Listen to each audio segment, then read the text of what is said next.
नमस्ते। आज का जो टॉपिक है वो थोड़ा सा सेंसिटिव है। आप दलित या छुआछूत इन सब चीज़ों के बारे में जानते होंगे, आपने सुना होगा, आपने पढ़ा होगा। अगर आप फैक्ट्स भी चेक करेंगे तो आपको मिलेगा कि हर दूसरे तीसरे दिन किसी ऐसे व्यक्ति की मृत्यु हो जाती है जो या तो हमारा ही कचरा साफ कर रहा है, या गंदे जो गटर होते हैं, सीवर होते हैं, उसमें उतरते हैं, या बड़े बड़े जो नाले होते हैं उसमें वो उतर के उनको साफ करना पड़ता है। और आज के विज्ञान के युग में अभी भी ऐसी चीज़ें चल रही हैं, अभी भी इस तरीके से हम ट्रीट कर रहे हैं, भेदभाव हो रहा है, छुआछूत हम प्रैक्टिस करते हैं। ये मुझे एक बहुत बड़ी समस्या लगती है। इसकी अगर मैं फिलोसफिकल साइड पे बात करूं तो आप ऐसा भी कह सकते हैं, या मेरा मेरा मैं आप ये नहीं कहूँगा कि आप, बट मेरा ये मानना है कि अगर एक माँ है और आप सोचिए कि एक परिवार रहता है और उसमें एक छोटा बच्चा भी हुआ है, सब खाना खा रहे बैठकर, उस छोटे बच्चे ने पॉटी कर दी। अब वो माँ क्या करेगी? वो अपना खाना छोड़ के उठेगी, उसको साफ करेगी, उसको अच्छे से फिर से साफ करके नहला धुला के कपड़े पहनाएगी, जो उसका पॉटी था उसको डिस्पोज करेगी, वापस आएगी हाथ धुल के और खाना खाने बैठ जाएगी। जो परिवार के बाकी लोग हैं उनमें से किसी को प्रॉब्लम नहीं होगी कि ये अभी कुछ गंदी चीज़ छू के आई है, या इसने कुछ ऐसा काम किया है कि हमारे साथ बैठ के खाना नहीं खा सकती। और अगले दिन उसी स्त्री का, उसी माँ के हाथ का बनाया हुआ खाना हम फिर से खाएंगे। लेकिन वही जब एक पूरा तबका, एक पूरा मास वो काम करता है जो हमारी गंदगी साफ करता है, तो हम इतना उसके साथ डिफरेंशिएट करते हैं। हम एक तरफ अपने घर में अपने जो हमारे लोग हैं उनके साथ ऐसा बिहेव नहीं करेंगे, अपनी मदर के साथ ऐसा बिहेव नहीं करेंगे, लेकिन हम ये भी अपने ही लोग हैं, लेकिन इनके साथ इतना डिस्क्रिमिनेशन, इतना डिस्कार्ड करते हैं कि उसकी कोई सीमा नहीं।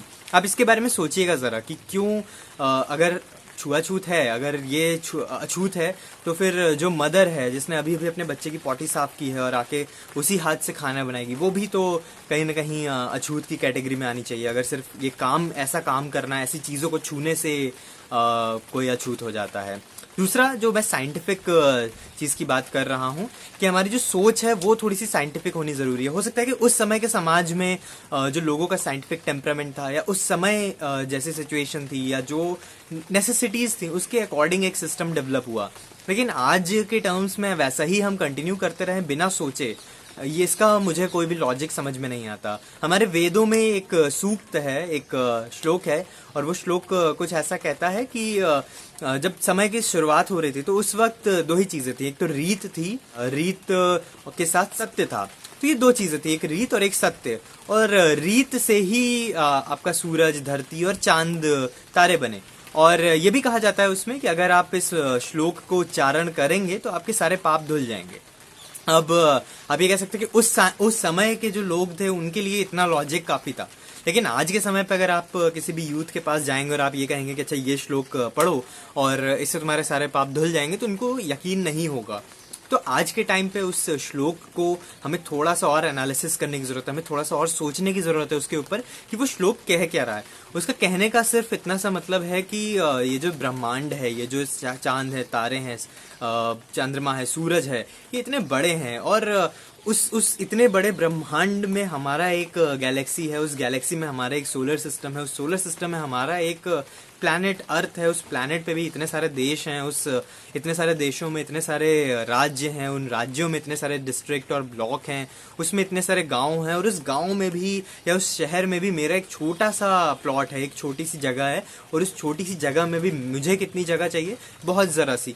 तो अगर मैं अपने आप को एक पॉइंट कंसीडर करूँ तो इस यूनिवर्स के सामने या इस ब्रह्मांड के सामने मेरी कुछ भी औकात नहीं है। तो ये श्लोक हमें इस चीज़ के बारे में बताता है। अगर हम ये सोच पाएँ, अगर हम इस चीज़ पे ध्यान दे पाएँ कि कितना हम छोटा एक आइडेंटिटी रखते हैं, कितना एक छोटी जगह है हमारी, और हमारा जो सारा ईगो है फिर चला जाएगा। और जब ईगो चला जाएगा तो जो भी हमें एक्यूमुलेशन करना है, जो भी हमें बुरे काम करने हैं, उन सारे चीज़ों को करने का मोटिव भी चला जाएगा। तो कहीं ना कहीं ये है कि उस ज़माने में जो रेलेवेंट था वो आज के टाइम पे भी अगर हमें रेलेवेंट करना है तो कहीं ना कहीं हमें सोचना है। और जो रेलेवेंट नहीं है, ज़रूरी नहीं कि उसको भी हम लेकर चले, जो रेलेवेंट नहीं है उसको हम छोड़ सकते हैं, लेकिन वो सोचना हमें ज़रूर है कि अगर उस वक्त छुआछूत चल रहा था तो क्या आज भी हम करते रहें उसको? अगर उस वक्त ये सिर्फ श्लोक कहने से कह सकते कि पाप मिट जाएंगे, तो क्या आज हम ऐसा नहीं सोच सकते हैं कि इसको अगर हम ध्यान में रखें, अगर इस श्लोक को हम ध्यान में रखें तो हमारे अंदर पाप करने की भावना ही नहीं जागेगी, और इस तरीके से हम पाप करने से बच जाएंगे। सोचिएगा इसके ऊपर।